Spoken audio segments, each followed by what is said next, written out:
This is Rovin Remax. Remax Crossroads First Realty 3.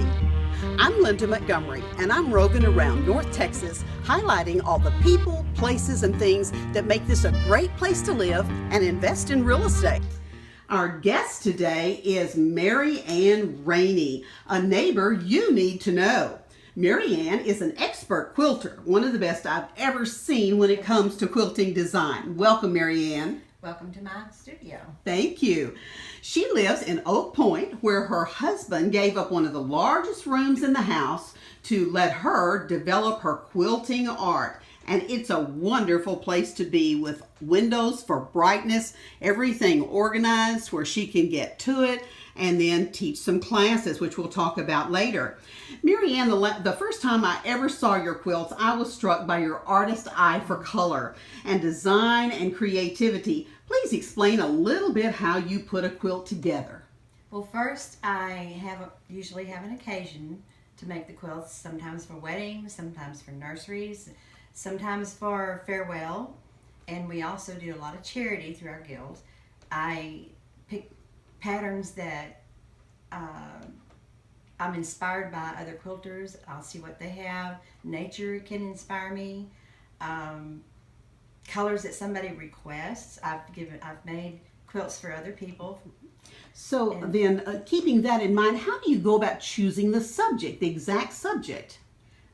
Most of the time I pick it myself, and it just I think about it a lot, and occasionally somebody will ask for something specific.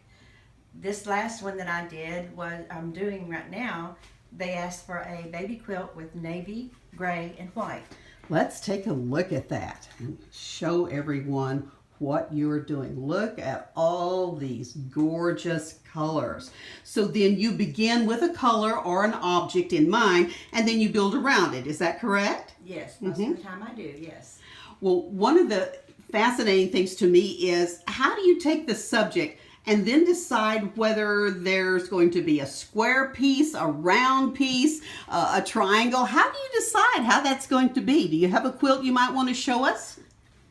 Yes, exactly. I've got one no squares are the same. This was a block of the month that the ladies in my bee all participated in. Oh. And it was just, we placed the little squirrels where, just wherever we wanted.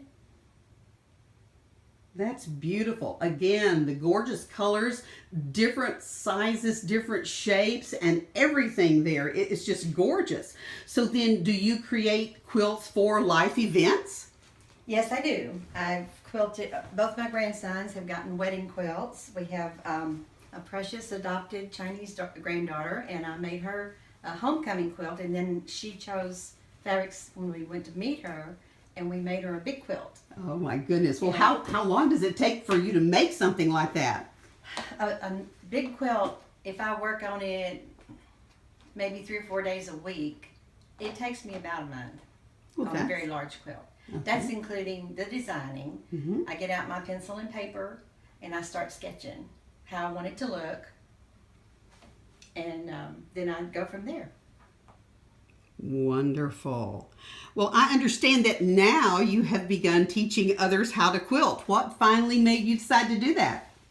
I got some experience quilting at the Quilt Country in Louisville and became a little more sure of myself, I guess you might say.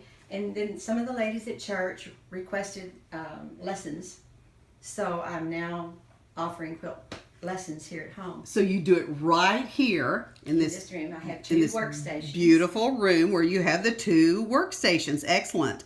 That is great.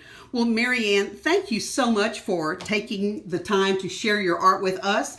You're going to be directed to Mary Ann's class information in just a few minutes. But Mary Ann is certainly a neighbor you need to know. Thanks, Mary Ann. Thank you.